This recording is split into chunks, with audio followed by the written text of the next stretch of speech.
Okay. Okay, perfect. And we are live. I want to thank everyone for tuning in to a very special edition of Off the Record on the People's Podcast this evening.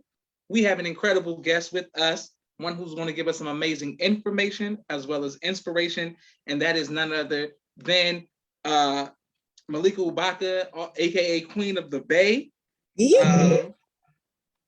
One second. Boom. First of all, on behalf of myself, my family, and the viewing audience, we want to say assalamu alaikum to you. Wa alaikum salam, sir. Okay, yes, ma'am. Now, okay, first of all, you've been on here before to sing for top 5, but we never got a chance to learn about what life was like for you growing up in the entertainment industry as a performer, and we get to hear that today. So the first thing we want to know is, what was your childhood like? Well, first of all, my childhood was amazing. Literally, I was just talking on my dad earlier today, and I was saying to him, I literally don't ever remember him and my mom having like a altercation, and I'm sure they did. Like the biggest thing I remember is like my mom screaming at my dad for drinking out the milk carton or something like that. So just growing up, my whole family is a singing type of family.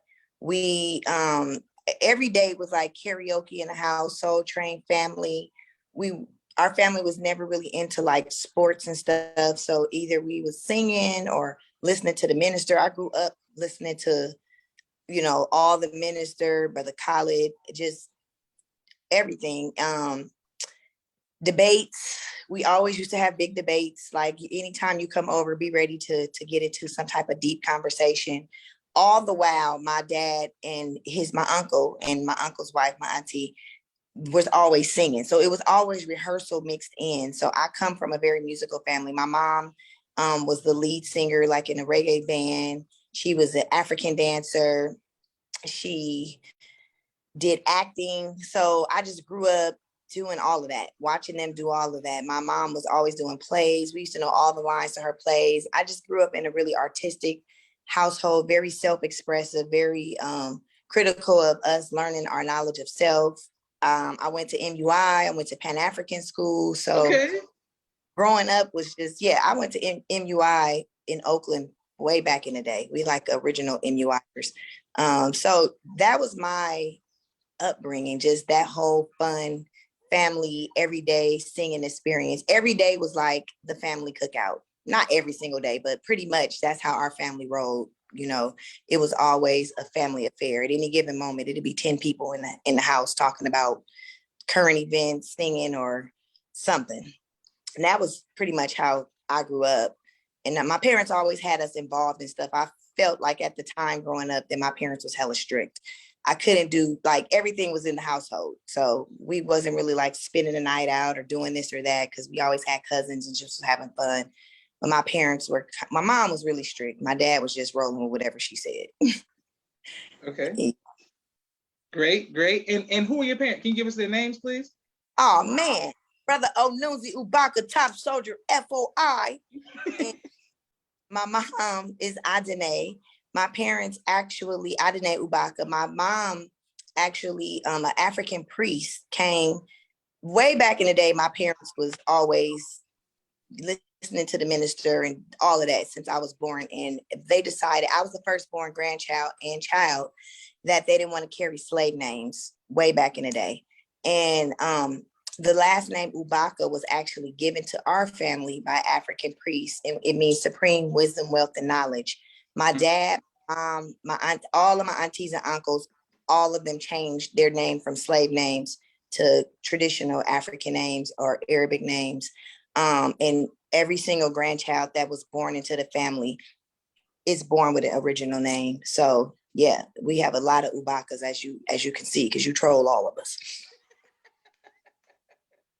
Okay, both of my sisters say assalamu alaikum in peace. Okay, now my next question for you is, what was it like for you to go to Muhammad University, with the Most Honorable Elijah Muhammad, why he, like, was it 1964? What was it like in Oakland? What was it like back then? It was, I never forget the first day of school. Kalia, my sister, cried the whole time. So I remember the first day of school, just me hugging her in the corner. You know, it was different because we had went to a Pan-African school first in San Francisco. And then my parents always put us in Black schools, no matter what. We went to a Eastmont Christian Academy, but they were always all Black schools. But going to MUI, I loved it. I loved to wear the garment. Like at a young age, I just wanted to be in my headpiece. I wanted to be in my fez. The sister that used to make the uniforms there, MUI in Oakland was off the hook. It was huge. It was so much fun there. Like we was always just having a good time, drilling. You know, we were drilling and just I loved the experience. I was kind of one of the ones always getting the paddle though. Okay. They could whoop you at MUI, so I used to get whoopings. But I was used to that. It seemed like I always used to get whoopings for whatever reason. I was always kind of a rabble rouser, but MUI was an amazing experience. And just that school alone, it was so awesome. If anybody went or knows about the building that we had, it was just massive. It was huge. We were always just having a good time. And at the time, it was just the school that you went to. Now, as an adult, I'm like, wow, like just to be able to get the teachings from the Most Honorable Elijah Muhammad, and just, I'm so thankful that my parents even thought to put us there and take money out of they, you know, they didn't have to do that. We could have went to a public school. So it was a really, really good experience. But I really remember loving to wear the headpiece. Like I wanted my headpiece so bad. And we used to wear, I don't see them wearing them anymore. It was like the hat with the fez. If somebody have a picture, please DM me. I need a picture in my uniform, in my garment. It was nice. But MUI in Oakland was really, really nice. And then may Allah be pleased with Brother Rob, we ended up moving the school to his house. And then we went to school inside of his big, fabulous home.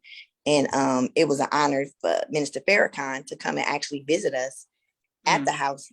You know, it wasn't cell phones and all of that. So maybe it's a picture floating around somewhere, but I probably was like 10 or 12 years old at the time when I actually was able to meet the minister. And I just remember like, wow, him, because we always grew up just, I want to say worshiping him. Of course, we, you know, worship nothing but Allah, but just everything was good. Besides my whoopings, everything was good. Everything besides the whoopings? Okay. Usually whooping, I deserved one. So okay. Board of Education is what they used to call it. Yes, I'm familiar with that. And shout out Sister Shirley. She used to get in that. And my sister David said that's beautiful. Okay. Now during this time period, this is when Huey Newton and the Black Panthers were first being formed when you were going to school during this time period. Like what's going on? Because Oakland is Black Panther, like revolutionary and all that kind of stuff. So what was it like being around them? Well, my parents, I ain't that old, Brother Josh. My parents was around when Huey P. Newton and all that. My mom actually went to UC Berkeley and was introduced to the minister when he came to speak at UC Berkeley. And at the time, the Panthers was, you know, heavily a big influence in Oakland and everything. So just I wasn't really around the Panthers. I did get to meet Huey P. Newton, and I've done a lot of marches with him. Shout out to the Uhuru House. We were, my group was Oaktown Girls back then. We used to do all the performances, and that was like the main place where the hub, it's called the Uhuru House, where everybody used to meet up and the Panthers would come there. I really remember Huey P. Newton more than anybody else. And just, you know, again, being an adult now, looking back, I realized how dope it was. At the time, it was just what it was. You know, that's just what we was doing. We was just hanging out with Huey P. Newton and going to the Uhuru House and going to the mosque. As a little girl, I have no idea why I always wanted to go with my dad. The brothers used to meet up at somebody's house. We used to be sitting. I just remember sitting in a circle. Brothers was always having a meeting. This was before a lot of the mosque was even, I don't even think the mosque was up and running in San Francisco. Back in those days, but my dad always used to take me to the meetings. I remember sitting there like, they so serious. Like, what is going on? Always being this stuff talking. And just always wanted to be up under my dad. So I think now, you know, it kind of pays off and you kind of like say, okay, that's what they was doing. That's what they was talking about. I just wanted to roll with my dad back in the day, wherever he was at. I was his little buddy. Okay. But it's a good experience. Definitely being in Oakland, you know, everybody has that revolutionary state of mind and we ain't never scared. Okay, yes, ma'am. Yes, ma'am. Now let's fast forward to MTV, making the band. My sister was a big fan of that season. I didn't watch that season, but my sister Naima was like, "Yo," when I told her I knew who you were, it was cool. She was like, "Oh, I remember watching her on MTV and stuff like that." So how did the auditions come about? What made you audition, and what was your experience like? Well, okay, let me, before we go to making it, I did so much before making a band. Like before I making a band, I had already done a whole lot. Making a band was my first like TV recognition, international recognition. But like at the Yahuwah House, one of my real proud moments in my musical experience was being able to work with Tupac. Tupac was we all used to rehearse at the Yahuwah House. So Tupac was always just hella hyphy coming in, critiquing us. He literally loved our group. We was called the Oaktown Girls. And at the time, it wasn't really no female, like it was Salt and Pepper. I think that was it. But my influence was my dad used to work for Bill Graham back in the day. He's like one of the top, well, he's passed away now, but he was one of the top music promoters. So my dad, we literally was backstage at every hip hop icon that you could think of: Run DMC, LL Cool J, EPMD, Dougie Fresh, Will Smith, all of the like pioneers when hip hop was really first just getting on the scene and everything. We were there backstage meeting everyone. And that's kind of how I started doing music. We went to a concert with my dad, and just the adrenaline rush of watching him on stage and then watching my parents. We went home the next day and wrote our rap about school, about staying off drugs. We had a real popular song called Peace. And at the house is where we all used to rehearse. So with Tupac and everybody. So that, again, you know, my uncle say no pictures, no proof, but it was really, to me, a true honor to be able to come up with Tupac and work with somebody like Tupac that's now basically a hip hop phenomenon, legend. Just, I mean, he goes down in the books of one of the greatest of all time. Now you think it's Eminem, but it ain't. But it ain't. I'm here to tell you. So that was that. Did a lot of things at 10, 12 years old. Our group, we were getting paid every week to do shows and performances and things like that. So speeding it up to making a band, I had put out a CD before that. I had been hustling, just performing a lot of places, like anywhere there's a microphone, I used to perform. I won the West Coast. Now, when I'm saying all this, I don't want to think it gets to sounding braggadocious, but we doing an interview right now. So let me tell you. I won the West Coast Rough Riders. They came and did a competition, and I won for that. They were looking for somebody or whatever, and I won that competition. Back in the day, we was on home turf, like Bong Show. We used to do so much stuff. So in between that, I had a child. I ended up getting married. I kind of simmered down on my music. It was my music. I'm never going to stop doing my music. It's a love that I have that's always going to be there. But after my husband, now ex-husband, when we got divorced, I kind of got back on my ball and, you know, got my little swag back on. Not that I lost it, but I was doing the right thing and still in between doing my music. So making the band, I actually tried out first for making a band when they did it with Child and all of. Who is this? When they did the first one, and I had no idea, even when I was or the guy that it was kind of like managing me at the time. We drove to LA, blah blah blah. I didn't make it. I didn't make it the first cut. So when they were doing the interviews for the one that I actually made it on, it was for singing, but all along I was rapping. I never really was singing, but I start, you know, like me coming up, if you didn't sing like Whitney Houston or Aretha Franklin or Patti LaBelle, you wasn't no singer to me. You know, I grew up listening to people like that. So I was like, I don't consider myself a singer.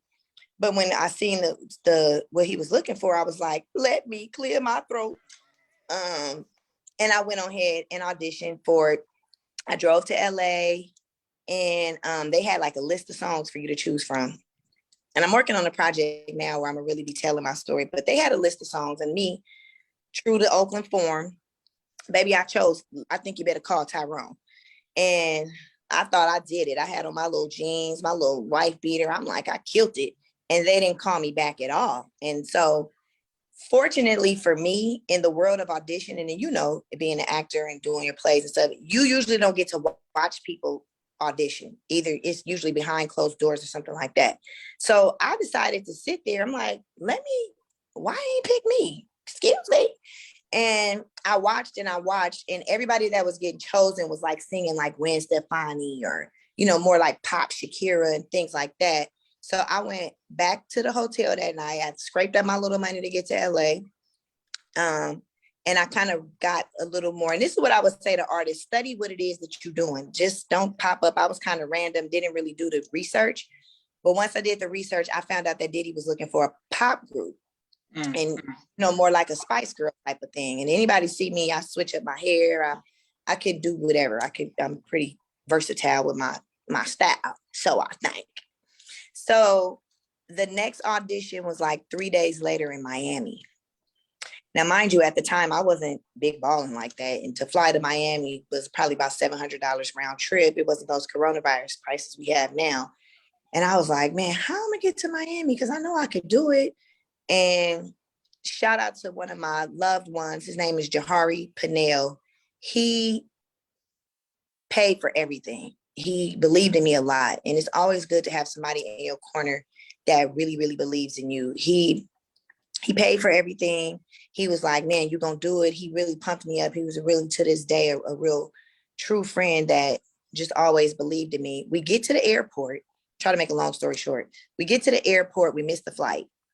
But the friend that dropped us off, because it wasn't Uber back then, had already left. If that friend would have still been out sitting outside, I never would have made it to making the band. He then had to go put more money on his card. And he in the airport, like, you gonna do it? I'm like, I'm gonna do it. So we got there. It was very, very, very, very extensive auditioning process. It was a 2-day thing. I think I had to go through like, you know how you watch American Idol and they do it every week? Well, we went through all that in like 2 days, like 18 rounds of elimination. It started off with like 1,000 or more girls, and then they narrowed it down to 18. And every time I made the cut, I was like, oh God, thank you. Oh, thank you. And then that was awesome. I'm like, okay, now I get to just put me in front of Diddy. I'm gonna be cool. We went to TRL probably like 3 weeks later. And from there, it was more girls that they narrowed it down to 20 girls to get in the house. So just to even get to that point, honestly, it was quite an accomplishment because you had to go through so much to even just get in the house. Then when you got in the house, you had to compete with the 20 girls. And I would say that experience, time is flying by. It was years ago, but I still will never forget the things that I've learned, the people that I was able to work with. I mean, Diddy alone. I didn't end up making the band. That year he was supposed to make the band, it was 7 of us left, if anybody kept up with it. And he felt like he couldn't make a band with us, as my luck would have it. But he kept me, Aubrey, and Andrea, two other girls, to come back and do a whole nother season. Now, to me, at that point, I was like, stop playing with me. You should already know what you want. So at that point, I was trying to make sure I was cute and everything was on point when I was on camera and just get my time in. But it was an amazing experience. I was able to generate a lot of income off of like appearances and just meeting people, going like out of the country. I went and studied abroad in Trinidad. I did a documentary on soca music just to show up in places. It's so crazy that people would just know you and love you. Like, people came up to me sometime like I was Michael Jackson crying and stuff. And I'm like, me? Okay, thank you. So, I mean, it's an experience that I will never forget, that I value, that I honor, that I'm very thankful for. And it's a great part of my resume. Being able to have that in the footage that I have of the things that somebody like P. Diddy said about me. He seen like the hustle in me and how I worked hard, and he never came at me sideways. Like, Diddy is known for like talking to people pretty much out the side of his neck. He never did that with me. Praise be to Allah. Cause I already was thinking about Tupac when I went first. I was really wasn't gonna do it, but we still was beating over that. But it was a really, really, really good experience, and like a lot of people know me from that. But it's so much more after that. He had asked me like to lose weight. I was kind of not up to this little Hollywood string being look they want you to have. So I ended up doing a workout DVD. A lot of people don't know that. I have a workout DVD that I created to a lot of people would come up to me on the street and say, how did you do it? How did you lose the weight? And I basically did a workout DVD just to explain the question that people were always asking me after that. And, yeah, but that was the making the band experience it was dope. Okay. Wonderful. And thank everybody who continues to watch, like, share, and subscribe. My sister's name said that's a blessing. My sister Miriam said great history. Okay, and thank everybody who like, share, and subscribe to People's Podcast. Can't wait to put this on YouTube. Also, I wanted to ask you, because let's go back to, we're not gonna skip over Tupac. Like, was he like, were you choosing on him, or was he just like a nice guy, or was he like you wanted to talk to him, or what was that like? No, Tupac was like a bigger brother to us. Okay. He was always, when he come in, he was all of that is all of that. That's really how he was all the time. But like I said, we were literally the only females out the crew. So we was always just around a bunch of brothers, and we were the females, and my sister was the little one. So back then, Khalil was only like 9 years old, killing it. Like every dance competition or whatever, if it was a trophy, we was coming. Praise be to Allah. We would win everything. And I remember we did a show with Tupac, and we were like in the younger category, it was a talent show. They won in their category and we won in our category. But anytime he seen us, it was just always love. Like, man, y'all so dope. He was just always pumping us up and saying how much he loved our group. We were really polished, and it was crazy. Nobody made us do it. We used to practice all day, and it was just fun for us. Because look, we didn't have Instagram. We didn't have all of this stuff. So dancing in the mirror and learning our routines was the recreation for us. And then we was getting paid. Like at that time, we were getting booked a lot to do shows and birthday parties, events, weddings. We was doing a lot of stuff. But Tupac, no, we were like children to him. He wasn't nobody choosing on Tupac. Okay. Okay. So now let's go on some of these auditions. Like you said, I've been on some rough auditions, singing and dancing. You got to try.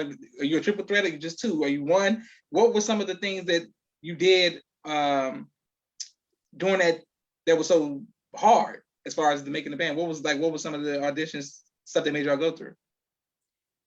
First of all, I bet you that hard since. Like the success, when you see successful people, especially somebody like P. Diddy, just know that they work hard for that. He just ain't sitting back.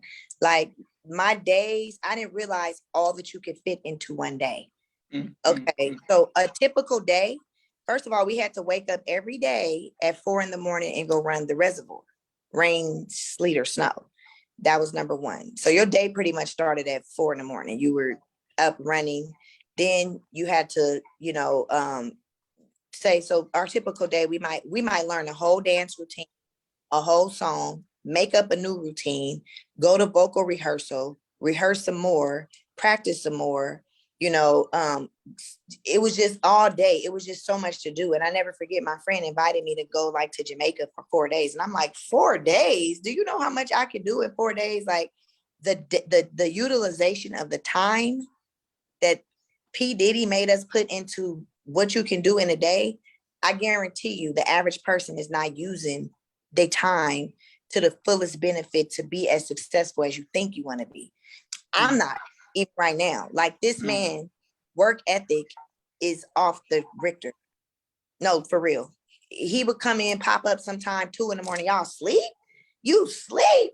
How you sleeping? Well, you do gotta go to sleep sometime. But he just to me, to this day, even all these years later, that was what it was. You just never knew what you had to do. For me, I mean, imagine learning a whole routine in one day, a whole routine, a whole song, go to record the song, write the song, do a vocal rehearsal, do a dance rehearsal, get up at 4 a.m.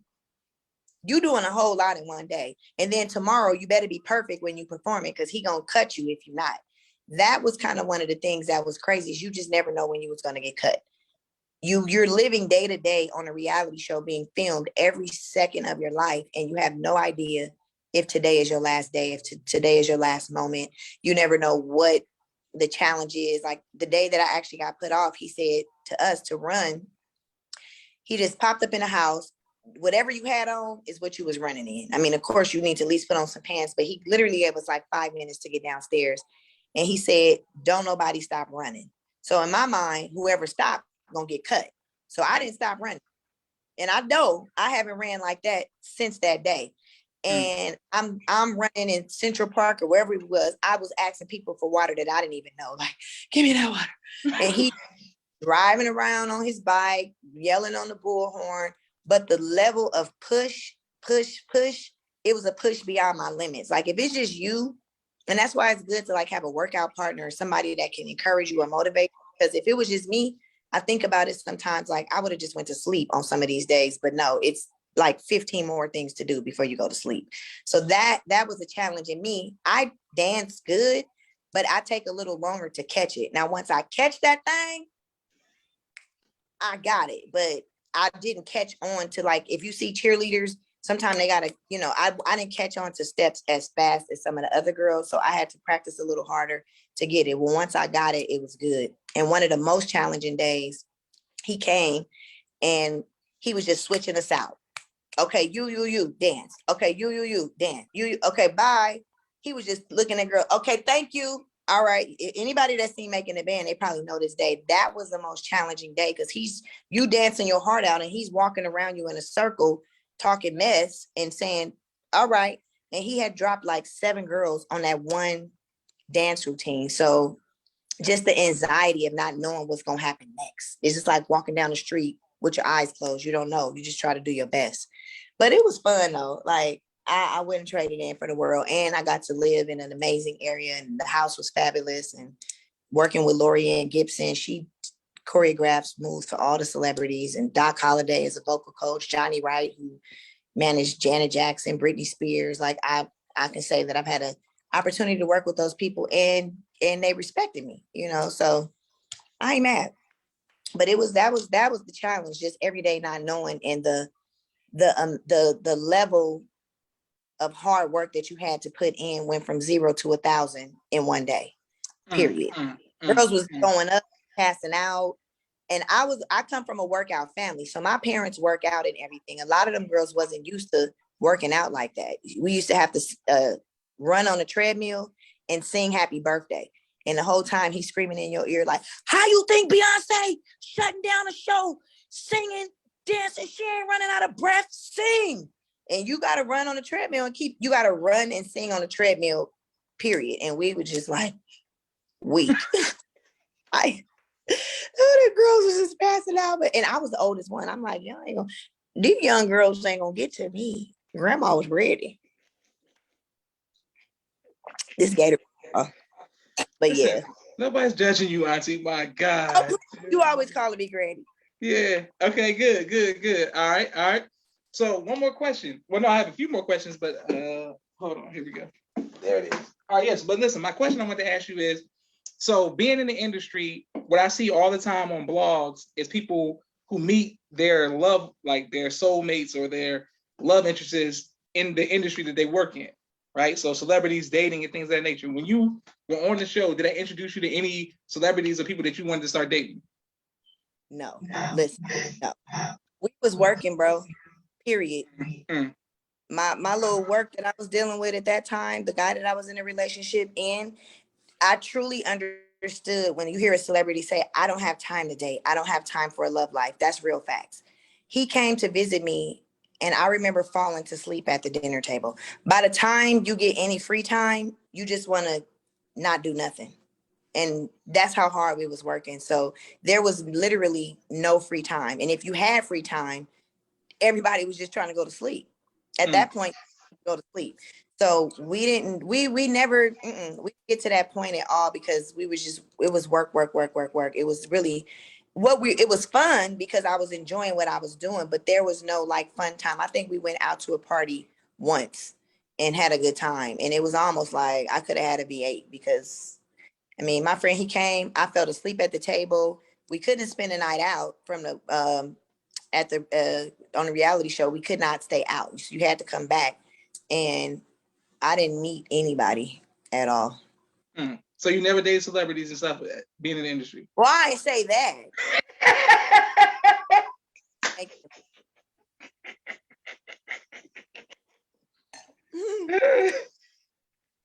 Yeah, so I've dated some, sports players. Like Jim Brown, like who's your group? Like you, Ralph. No, let me see. So my husband was basically my second relationship, and Okay. pretty much really my first. But after him and I divorced, I met Allen Iverson. I dated Allen Iverson for a while. I actually met Charles Woodson. He used to play for the Raiders. And me and him was really, really cool. To this day, he's one of the most solid brothers that I've ever been with. He played for the Oakland Raiders. Let me see. I got some people, but and Charles Woodson was really like a serious relationship. Allen was more cool. We were really cool. But I didn't think he was really like taking me serious. In my mind, I was like, oh my God, what am I doing? This is a basketball player. And just me thinking that it wasn't gonna be all this, but we did a lot, it was a lot of flying back and forth and good times and all of that. And then with Charles, we was like really cool, really, really, really cool. And I would say he's married and stuff now, but to this day, I would credit him to being one of the most solid relationships that I've been in. Why? Because with all the status and everything that he had or still has, he never like lied to me. He was just always true and real and kept his word. Just a real humble guy, not too over the top. My parents loved him, like my family loved him. We was hella cool. But I've met a lot of people. I've met a lot of people that wanted to date me, but and that's the thing. A lot of people like, oh, you just like them because they was no.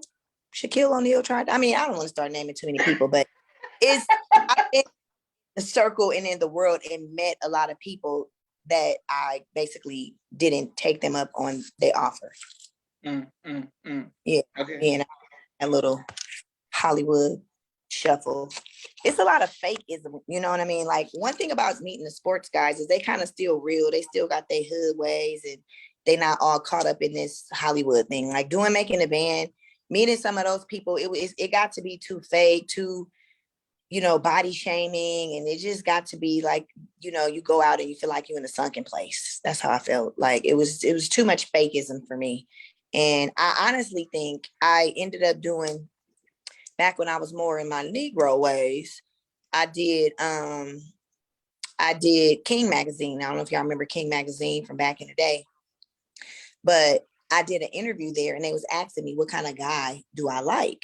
And I'm like, yeah, I like a guy that could go visit his homeboy in jail. We could go visit the president. We could go sit, have a talk with Minister Farrakhan. And honestly, now that I know they do, what do they call it? The litmus test or whatever, I came back and got cut.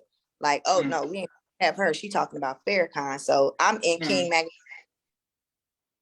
not even realizing it's just a part of my life. It's just a part of how I was raised, even though I was in King, not all the way naked, but I was showing a little tutu tata and, not covered up as we like us to be, but it was what I was doing back then. But I was still giving credit to Mr. Farrakhan. And I truly believe that was possibly one of the reasons why, like now knowing how they view the minister and how you can't be saying the minister and blah, blah, blah. I put that in there before I even made the band. So, and that magazine was really popular at the time. And it came out, I don't know if you know, I was Jet Beauty of the Week. No, I know that. I know you was Jet Beauty of the Week. Oh, you didn't know I was a Jet Beauty of the Week. Beauty of the Week. I've done a couple things. I was in Jet. I was hustling, seriously. Wherever it was something that I could do, that was a part of a different competition. And I remember I took my dad with me because I knew, it was Jet Beauty of the Week. So I'm like, I'm gonna let y'all know I'm rolling up in here with my daddy. So it ain't about to be no sideways. And ended up being hella sideways. I got a little story about that, but that might take too long. But anyway, I ended up having to check him and it was crazy. So I thought he was gonna not put my, submit my pictures, but I still ended up being on. But he waited so long. But see, a lot plans and man plans, and a lot is the best of planners. So when he put the Jet Beauty out, he called himself making me feel like I wasn't gonna get it. But the Jet Beauty ended up dropping the same exact week that Making the Band premiered on TV. So it was all simultaneous. All the other girls that went that week, they had been out already for like 8 months. So yeah. Look at you. Okay. Yeah, I Now, know you didn't know that. no, I mean, this is way before my time. I mean, you back here with Lola Falana and all these people, here putting in work, Pam Grier, all them Eartha Kitt's and all the people putting in that's tight. Okay, listen, we have a quick 60-second commercial break for all of the sponsors of People's Podcast, and we're gonna get right back to our incredible guest, Malika Ubaka, the Queen of the Bay. Hold on, 1 second. Here we go. Boom. For everybody who's watching would like to be a sponsor or donor, please cash out the People's Podcast. I thank everybody for their anonymous sponsorships and donations. It means a lot. My brother Rashad, Street Premier Media Production, 4K camera and a drone. He does television and film editing. Thank you very much. Please reach out to him. My sister Miriam, ABC I Love Me children's book and coloring book, both of which are available on Amazon. Please go get those. My sister Naima, Stay On Point Dance Academy, LLC. She teaches ballet virtually to young girls all across the country and right here in the studio in Atlanta, Georgia. We love our tiny dancers. Please sign your daughters up. Sister Rashida Rafat, Rod Communications 5-year anniversary special promo. If you're working on a book and you need copy editing, media relations, or media content, media development, please reach out to Sister Rashida Rafat, Rod Communications. Student Minister Robert L. Muhammad, Conflict Mediation, Squashing the Beef out of Austin, Texas, handling business in the Southwest region, making our communities a safe and decent place to live. Thank you very much. His wife, Sister Fudia Muhammad, Children of the Most High, Giving Birth to a God in the Science of Child Rearing. Please get that book. Brother Kenneth, Bowtie Make Extraordinaire. He'll ship bow ties to you anywhere in the country. We're coming right back to our guest, Sister Malika Ubaka. Sister Sherry Muhammad, Asiatic Minds Online, a virtual school raising young kings and queens, teaching them virtually STEM, a great syllabus. Thank you very much for Sister Sherry Muhammad, Asiatic Minds. Please sign your children up, asiaticminds.com. Dr. Henry M. Carter, King Henry's Turkey Legs, right here in Atlanta, Georgia. Brother Rashad Muhammad, COVID-19 Disinfecting Cleaning Services out of Chicago. My father's book, A Soldier in the Movement of Christ, AbdulSharif.com, and Down Is Not Out, his new book. Thank you very much. And last but not least, my two books, Cleopatra and No Father, No Excuse, both of which are available on Amazon. Boom, just like that. Right. We're right back to you. Okay, now listen. Brother Josh, sponsorship going on, I see you. Okay, thank you. Well, if you'd have been on here since the last Golden Girls went off of the air, then you would have known what's going on. You would have known what's happening. My sister Miriam earlier was saying that I was in your business, and Naima said, "Let them know, Queen," with the nail polish, you're going off about your stats, talking your stuff, women like that. That's right, sis. You go off all that good stuff. I got stories about what not to do, which is probably why I sold 1 million records yet, because I'm not the one or the two to play with. I never wanted to. It's true, as a female, the whole sleeping your way to the top, slide, slick comments and remarks and all of that. I just was never about that life. I'm not about to do something with nobody if I ain't feeling you for real. I don't care what you got, a football player, but any of that, it doesn't matter to me. And I've had one, I'm not gonna mention his name because we cool, but he told me one time, and this guy, I know he could have really put me up on the map and done, some phenomenal things for me, which the offer he made me. But first I had to come slide through to the room. And I'm like, all the girls that you could have, you want to make me that offer? And you see, I'm out here really hustling and really using my talent and stuff like that. And why would you even want it like that if I'm not feeling you for real? Why would you want to make me a proposition like that and know that that's why I did it? You don't want to just holler at me and I genuinely fool with you and we like each other for real. I'm not about to do that. So that kind of has been a thing for me ongoing. And I know how to, give you my sweet little femininity, but at the same time, I've just never been anybody that you can just come at me sideways like that. And I know that is because the way I was raised, my family, my mom and dad, the teachings, I've seen everybody be married in my family, my grandparents. I don't come from, there's nothing against people that come from broken homes either, but I'm just saying my upbringing was different. So all of that stuff that I started to see in the entertainment industry didn't pertain to my lifestyle. I wasn't raised like that. And I didn't want to make it that bad to get to the next level to where have sex or sleep with somebody to make it to the next level. I'd rather be with a broke dude that I really feel than to be with a baller that think they're gonna get me to the next level. I'm not gonna do it under that pretense. If I like you, I like you. Other than that, how much is it for the studio? And I know for sure, you know, a lot of guys come slick talking, let me be your manager, and take me and my sister then went on about 1,000 crab and lobster dinners. I'm like, let's just go get the dinner. And my sister coming with me, and my daddy coming with me. Like, I done ate so many nice, elaborate dinners just listening to what you got to say, and it all be boiling down to. And it's crazy that is the world we live in, which I'm really thankful now more for the independent game of downloading and putting your music on iTunes and stuff like that. It's a little bit different. I really wish that they had Instagram and all of that when I was on Making the Band, because I know I would have been blue checked out with hopefully 1 million followers and all that. But hey, I'm still here, and it's still time to get other things shaking and moving. Check you out. Yes, ma'am. Yes, ma'am. Okay. All right. Wonderful. And speaking of that, how can people follow you on social media? Malika Malika ENT. I need to get on the TikTok. TikTok seemed like a real major statistic problem to me. I would love to be on TikTok, but I'm on Instagram, Malika ENT, my Facebook, Malika Ubaka, and my Facebook like page is Malika. You know, really, I'm a real big time Instagrammer. I like Instagram, but you know, everybody's in the world of I'm not gonna follow you, you gonna follow me. It's just all too much crap that goes along with it. So now where I'm at, I'm not looking really for nobody to put me on. I love to perform. That's like my natural high. You know, I put out music, whoever like it. I'm not looking for some type of savior to help me. When you see me doing my stuff, it's just me loving what I do. If I can get a few dollars in between, you know, get on a tour or something like that, inshallah, I'll be happy with it. You know, I'm gonna be always performing. My dad and I, we perform a lot. We just did a show in New Orleans last week. I have a lot of new things that I'm working on. I've had an amazing ride so far, and I'm happy with where I am. Would I love to be like on a Beyonce level? Absolutely. But am I happy with the things that I've done for myself in my life? Absolutely. Yeah. Wonderful. My sister Miriam said that's awesome. Now, 2013, damn, it's crazy.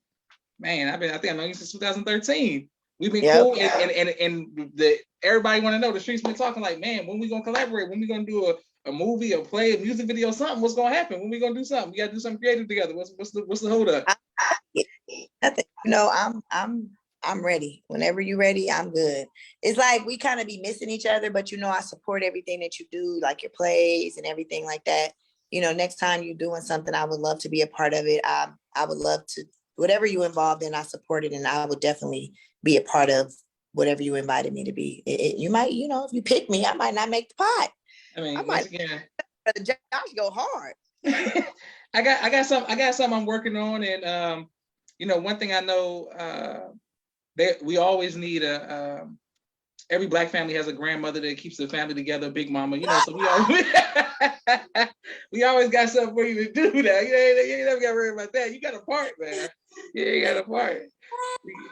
Okay, listen. What is your favorite album of all time? Oh, my favorite album. You know what? It probably would have to be Anita Baker, the Rapture album. Okay. Like, when we was doing our Oaktown Girls, literally, like I said, we didn't have all the stuff that the youngsters got now.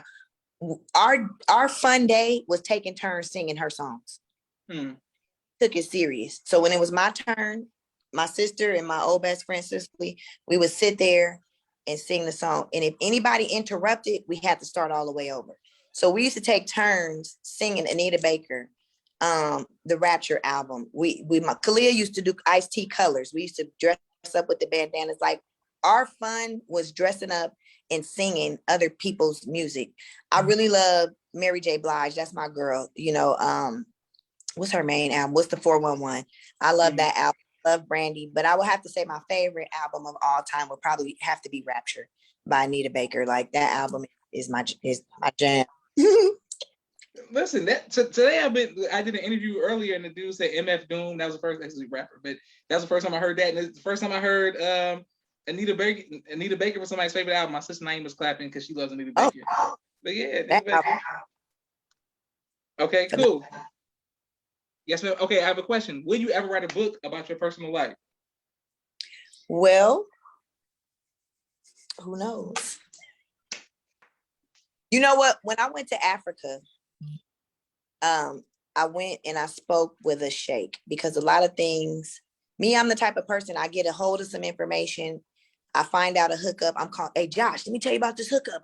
I'm always trying to help people, put people on, or say like my agent will call me with an audition. I call everybody, hey, I might be doing this, I might. And the advice that the sheikh gave me was to not share everything. Like, don't be so open with your information. Don't be so free to give people something before you even reap the benefits. Like if I find something that I could put people on, that's just me. I'm always trying to put other people on. I want for my brother what I want for myself. Okay, So okay. now, when I have things brewing, I don't really talk about it till it's coming. But that's brewing. I would say that that's brewing. But I don't want to, speak on things before they get there, and it's crazy because the older I get, I realize people also pray for your downfall. You could be so excited about you doing your play and giving people, you can't share your dope, fresh ideas with everybody. You might just need to tell your sister or your daddy, somebody that like I talk to my dad every day. I know that's my solid guy. I know he not hating on me. It's nothing. He gonna give me real sincere advice. And I know a lot of times in my life, I get to sharing some of my good news before it's actually came into fruition, and it sometimes don't pan out. So anyway, I would love to do that, and I'm actually manifesting that right now. You getting deep? Go ahead. And see, this is the kind of mother wisdom that when I first met you, you stirring that pot, that grandma wisdom teaching. I mean, come on. That on live. Y'all gotta let him stop getting at me like this. I know one thing with that book. I better have at least 2 good chapters in there. I know I better be in there somewhere. That's all I'm saying. That's not, when Josh get his degree, I'm gonna get an honorary degree holder. How many papers I done helped you with? Josh called me and said, hey, I need this paper. Thank you for that, Malika Ubaka. Yeah, I want to thank you for taking time out of your busy schedule to come on the People's Podcast. I can't wait to put this on YouTube. Please get a greetings to your family, your parents, your sisters, your daughter, your cousins, all the Ubaka clan, the whole tribe. And I look forward to you coming back on Top 5 and stuff too, man. We miss you on there. Let me know anytime, bro. Let me say this to anybody that's trying to pursue anything, whatever it is that you're doing. Just what I just said about not telling everybody what you're doing. But the reason why is because you can share things with people too, and then they talk you out of your dream because they scared to go for theirs. So, believe in yourself. Like whatever it is that I think of, I do it. If it's positive, within reason. I really try to go for it. Like the workout DVD. It's a lot of things. I have a lot of certifications and this and that. I've done mentoring. I taught modeling for young girls at Barbizon. After I did Making the Band, I went to UC Merced and got my degree in psychology, mainly to show my daughter there's more to life than just one thing, like getting so stuck on my music. Okay, I didn't make the band, so I did that. I did the documentary on soca music. Like, go for what you want to do, but also like, right, I just bought this today.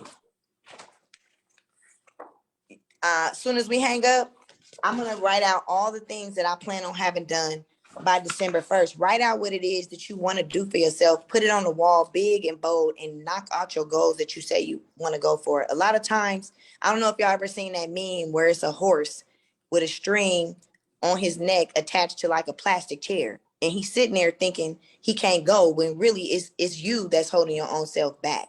So, hey, a lot of people like, you still doing music? Oh, you getting older? Yes, I'm still doing what I want to do. Tell Jay-Z to stop rapping. I don't think he is. Like, do what you want to do. Go for what you know. Live your dreams out, but make it happen and work hard towards whatever it is you want. Now, it's one thing to say something, but then you got to put the action in. But please don't let other people discourage you and really try to hang around like-minded, positive people. I started working at Wyndham, and I got like, I didn't never do this marketing, but just because my personality, I became one of the top marketers, praise be to Allah. But the people that I met there, were just amazing people. We was all getting our money. It was like we jailed and we jammed because everybody had the mentality of I want for my brother or sister what I want for myself. And it's not always been that way in my life. So hang around people that make you feel good. If it's somebody that's knocking your hustle, knocking your dreams, and every time you mention your happy news, they are, but I mean, if I was you, but you ain't me. You know what I mean? People always gonna have something to say. And some people might have something positive to say. Stick to around those people. And more importantly, believe in yourself. You know, I've been living in Florida now for the last year. My apartment is like my little oasis. I've been praying more. I've been getting more spiritually in tune with my own self and just getting to know Malika even better. And it feels amazing. Like getting older is dope to me because like, you know, more stuff, you can sense more stuff and live life, love life, go for it. You know, I don't know how in the world I graduated because if I had to go to school right now, I tell you, I couldn't do it, but I did it, you know, and at that time, I don't know, but praise be to Allah, I have my degree now. I ain't had to pull it out.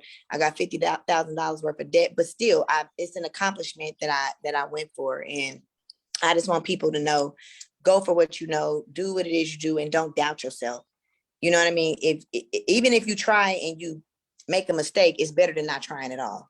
So I tell people that all the time because I'm just a firm believer of going for it and believing in what you know. I can't sing all that good. I'm cool. I'm all right. But baby, running P. Diddy, you couldn't tell me I wasn't. That's right. Doing That's right. That's right. And 100 and something thousand girls, I made it to the top 3. And I don't even consider myself to be a singer, but I believed it, you know. So go for what you know. And also, I don't want to be a preacher. I feel like the more in my life that I continuously strive to do what I know is right, you know, when you're doing something that ain't right, like, you know, like the more that because I'm from Oakland, you know, we slick talk, we don't crip walk, you know, we run credit card scams and we don't get caught.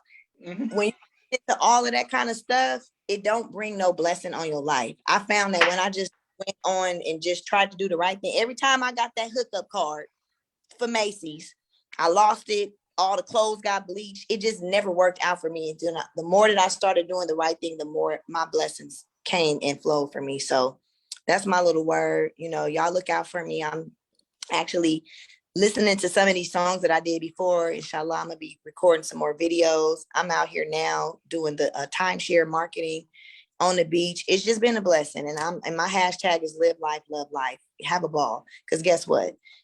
Anybody watching this probably gonna be dead in 70 years anyway, most likely. You know what I mean? Unless you probably like, if you 10 or 5 years old and you watching this, you might, but most people, we gonna be dead anyway. So we gotta live this life to the fullest and go off, you know, YOLO. So thanks for having me. I'm excited. I'm proud of you. You know, anytime you call me, I'm gonna be there. You hit me up yesterday at 10 minutes before the show and I said it's all good. Instructed me on what not to do with other. Josh is the best, but I appreciate you. And I want to say to you, keep pushing, keep being an influence. I said, what show? Because this brother got about 1 million shows and they all. So I'm be looking out for you and anything that you need me for, I'm always be there. Done deal. I look forward. I'm excited. Thank everybody who's watching. Can't wait to put this on YouTube. Malika Ubaka, the Queen of the Bay. This is Jacqueline Muhammad signing off for the People's Podcast. Assalamu alaikum. Wow, like